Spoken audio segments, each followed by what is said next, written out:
Alright kids, so today what I've got here is an electrical distributor.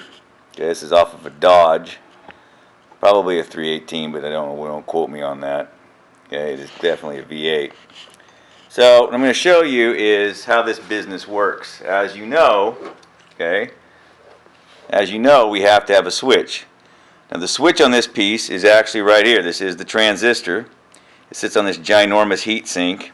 Okay, and there's some extra wiring inside, but the gist of it is this is technically an ECU. This ECU came out in about 1972 or 3. They became pretty standard on Chrysler products. They were one of the first ones to market with the idea of electronic ignition. Okay, it's pretty sweet. Now, what you have, okay, looking at it over here, is just like any normal distributor. Okay. You're like, that rotor cap looks different though, Mr. Groom. Yeah, okay, it looks a little different than the one we saw the other day. So Chevy classically has this style. Well, where did it go? Which way did it go? Hey, which way did it go? Hey, boo-boo, let's get a picnic basket. Versus Dodge and Ford typically have this style here. Yeah, it's alright, it is what it is, not the end of the world. It's just different, man. We're all the same. It's like, but like we're different, I feel like. Okay. So here is the distributor cap for this fella, okay? And later on I will actually put it on, and we will run the power, okay, from our coil up to the coil tower wire. Remember, the coil comes in through that middle knob right there, okay, travels down this tab and out to the end of the rotor. And then the rotor comes out and makes contact with each of these guys. Wait, distributing the spark, Mr. Groom? That's right, bruh. And then it follows out on the plug wires. Okay?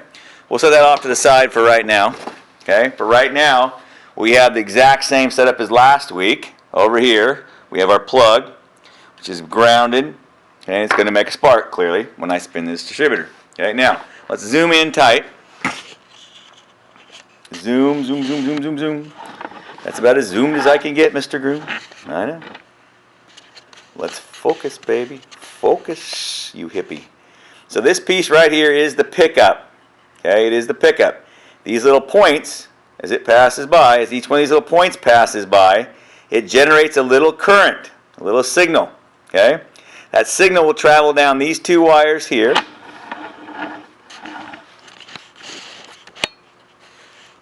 These two wires right here, okay, which then go over to that engine computer over there, ECU of sorts, okay. Really, that's where the switch lives. Now the switch is getting power from the battery, okay. That's true right here on the red wire, okay. That's nice. It's getting feedback from the distributor, from the pickup. We've also got a ground wire going to it because ordinarily that sucker would be grounded to the vehicle, so we want to ground it as well here, okay. And then, of course, oh shoot. And then this is going to the negative side of the coil over here. Okay? Obviously, the negative side of the coil. And what are we doing with that? Well, again, we're going to be switching the ground. We're switching on the ground side of the coil. We're turning the ground on and off, on and off, on and off. Okay? And then, of course, as I said, this is grounded. The body of it's grounded, and the plug itself is being grounded at the base. Okay? Now, we're going to do several things today. First thing I'm going to do is just going to turn this sucker on, and we're going to watch the plug down there, okay? And as you can see, let's back this up and zoom in a little bit here. Okay, I zoom in on this thing, and you're like, oh yeah, Mr. Groom, I see it's going around. That's so exciting. Yeah, there's nothing to see, okay, on this aspect. That's what it's doing. And it's doing the same thing it did before, down below. Come over here and zoom in a little bit. Okay, zoom. Oops, no, that's about as zoomed as it gets. You'll notice that this Chrysler does not have a gear on the end of their distributor. Okay, there has a little tang down here. It's a little slot, and that slot feeds into a gear. Okay, that's already inside the engine that's hooked to the cam. Okay, and again, just like everything else that we see, every engine has to know where the crank is. So this guy is going to be connected into a gear. That gear is connected to the camshaft. The camshaft is connected via chain down to the crankshaft. Okay, that's how it's going to be working. Now, again, you'll notice that this one I'm going to try to get the other one out right next to it here, so focus. Compared to the Chevy one here, okay, the Chevy one, again, this was the old point style one, this had a vacuum advance on it. We don't need vacuum advance because the computer is going to advance the ignition, the spark timing, as it feels it needs to, okay?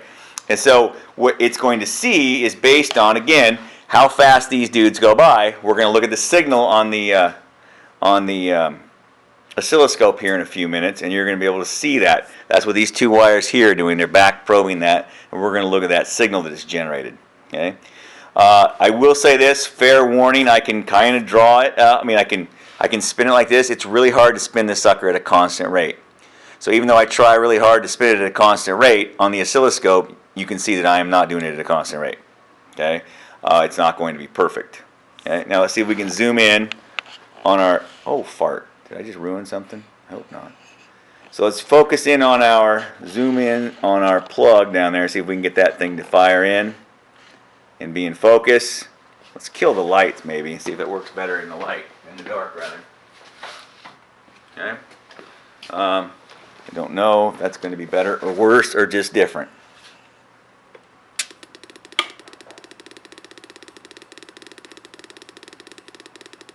Now if you look, you can see there's like two spots where there's sparking happening. You can't see with your naked eye in the classroom, but you can here. Now the reason for that is because that ground wire that I have on the base of the plug is doing kind of a piss poor job, and it's sparking part of the time in here, okay? That's how life goes. You know, we knew that it's not going to be the best ground ever, okay? We know that. But that is how that baby is working. Now, I'm going to pause you for a second, and then I'm going to bring us back in here in just a jiffy. I forgot to pause it. Okay, I'm back. So this is what happens when you go into the Picoscope software. Okay, and normally when it first comes up, channel B and A are both on. I'm only going to want one of them on. So I'm going to go ahead and put it on manual. I'm going to put it on 1 volt, I think. It's probably enough, plus or minus 1 volt. And I want to be on this ×1 guy right here. This is a voltage pickup. Okay, and so what we're going to see is, when I start doing this in a second, what I expect to see is a somewhat of a sinusoidal curve based on what is happening over here. Now, what I want you to see is I'm going to be spinning, and I'm going to make a video of this piece here too. Oh, shoot. Okay, so we're recording here, we're recording there. Okay, so the game is now we are currently running. So if you want, you go up here and hit stop. Okay, and then you can go analyze this. I'm going to turn it on, and I'm going to start spinning the distributor at hopefully a fairly constant rate. Now it's not real constant. The thing's wobbling around on me. I'm trying to do my best. Now when I get where I want, I hit stop, and then I can scroll back through the patterns to see what I'm getting. Okay, now again, I was trying to do a really good job. In a perfect world, that pattern would be the same regardless, because the engine would be going at a constant rate of speed. Now as it speeds up, okay, look what happens. Now we'll start it up again here. Go faster this time. And as you can see, it goes up. Two things happen. We create a bigger voltage, and we change a little bit of the frequency. Okay, and that's just how that thing goes. Okay, so the computer interprets that as, oh, you're going faster, the engine's going faster, and therefore we're doing, you know, we can see how fast the engine's turning. Now I'm going to see if I can do something on this screen of this capture that we got here and see what we think about it. Okay, so I'm going to go back in time, see if I can find a pretty healthy set. And what you can do is, oh, where am I at? No. So what you can do down here is actually go, notice these are in milliseconds. They're in milliseconds. So if you come up here and click on that, you can actually put in, oh, come on, Jay. Oh, no.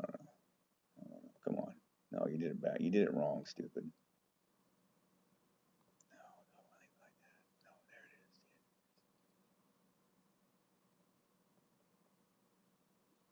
Okay. Let's see if we can get some more samples here real quick. What I'm hoping to do, what I'd like to do, and sometimes I go the wrong way the first time, is I'd like to get, that's more better. That's supposed to be the constant rate right there. It's really hard to do this constantly, okay? Once you get your data set, okay, then what you can do is you can go back in and zoom in a little bit, okay? Let's go back and zoom in. All right, so let's just try to zoom in here. I'm going to try to capture some that are, I guess these are fairly constant, okay? They're fairly constant. So what I'm going to do is grab a ruler, and they turn on down here. Oops. What you can do is drag this in. So let's say right there. Cool. And then you can actually count over 1, 2, 3, 4, 5, 6, 7, 8. Okay, that would be the eighth one. And you can grab another ruler. Oh, I didn't count. 1, 2, 3, 4, 5, 6, 7, 8. I think that's 8. I don't know. I suck at counting. And you can see how much time it was taking, and you could see that Mr. Green was rotating it at 122 RPMs. Okay, and again, that's what's kind of neat about these things. There's a lot of different things you can see. Obviously, in here I was spinning it a lot. I think I was spinning a lot more constant rate. Every time I go around, my finger kind of hit it funny. That's what's going on here. There's nothing special about the sensor. The sensors, it should give the exact same pattern. Again, the difference between this and what you'll see on a crank position sensor, let's say on a modern engine without a distributor, that will always have an oddball like this because that's how it knows where the crank is. Okay, it has to have an oddball. This situation doesn't matter at all. It fires the coil. The distributor takes care of where that spark is going to go. That's all that matters. Okay, I'm going to pause this for a second. All right, kids. So I tore apart this. This is a GM style high energy ignition system.